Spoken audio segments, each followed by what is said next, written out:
Hi, my name is Riley Allen. This is my review of Chapter 16 of Harry Potter and the Philosopher's Stone titled Through the Trapdoor.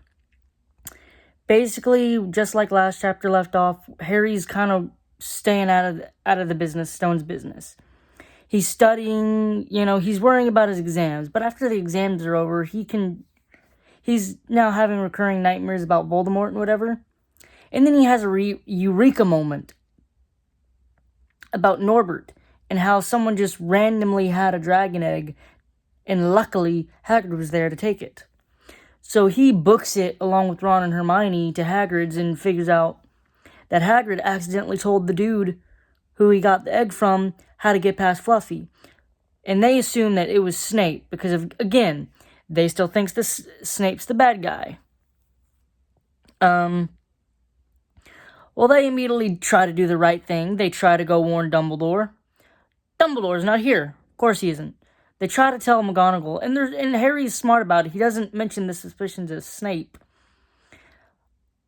McGonagall is completely insulted, I guess, because they can't tell her. They don't want to tell her.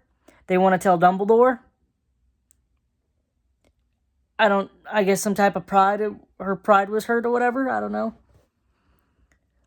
They try to mention the stone, and then she gets even more insulted, basically saying, of course it's protected,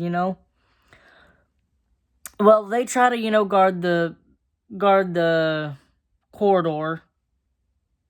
They get in trouble for that. They try and tell Snape. They get caught. They just book it the other way.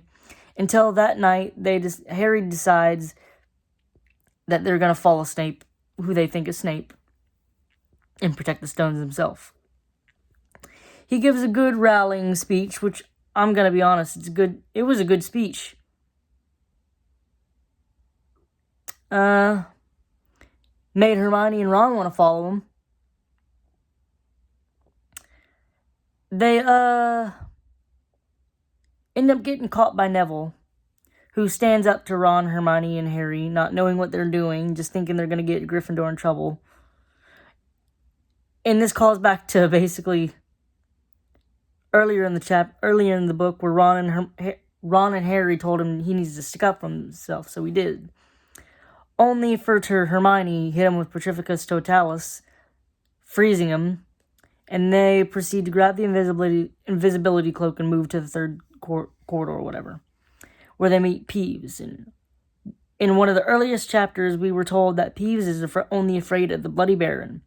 So Harry pretends to be the Bloody Baron, well, just invisible, which works, and sends Peeves scampering away. They get to the door, and they find out that Fluffy is waking up after being put to sleep by a harp. I don't know what's funnier, the fact they looked at the harp. At this point, they thought that Snape was the person going it. So they looked at the harp and probably thought, I didn't think Snape was a harp person.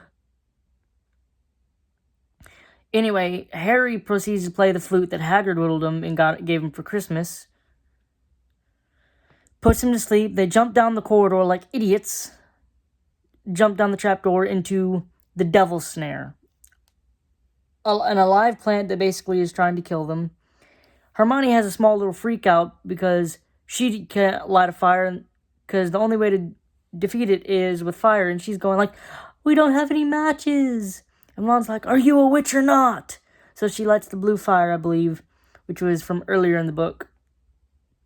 And they proceed to go to the next room, which was keys, winged keys, which you had to chase and grab with a broomstick.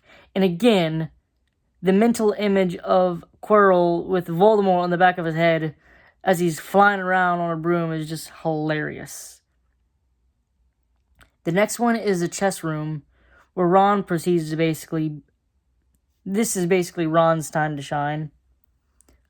He managed to get them all to the other side. He sacrifices himself.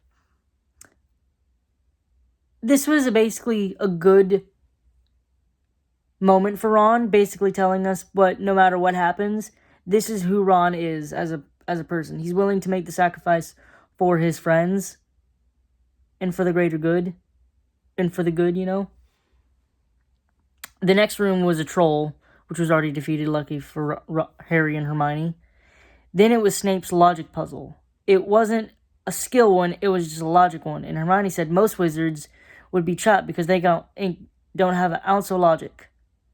But since she's there, she can get him through. She proceeds to pick the right one and send Harry through. And it's not Snape, and it's not even Voldemort. And that's how the chapter leaves off. Overall, this was a good chapter. Also, one of the things, I've seen a lot of things about how manipulative Dumbledore in the fandom, and how they use these easy traps as a way to say, oh, Dumbledore's manipulative. And that's the whole point. The traps were supposed to be easy because the Mirror of Erised was the real trap, basically, to trap him there in the mirror with the Mirror of Erised. That's what I read it as, always read it as. The Mirror of Erised was the real trap, and the others were lulling him into a false sense of security.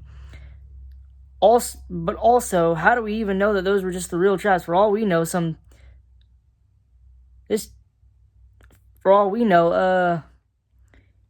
this is just like the easiest thing. Like, we're missing something or something. I mean, I don't think we are. I think those, but I do believe that those were just like the real traps, and they were just lulling him into false insecurity, and not Dumbledore trying to, be manipulative or whatever. I did enjoy the chapter. I'm giving it a 7 out of 10. Thanks for watching the video. Don't forget to like, comment, subscribe, and I'll see you in the next video.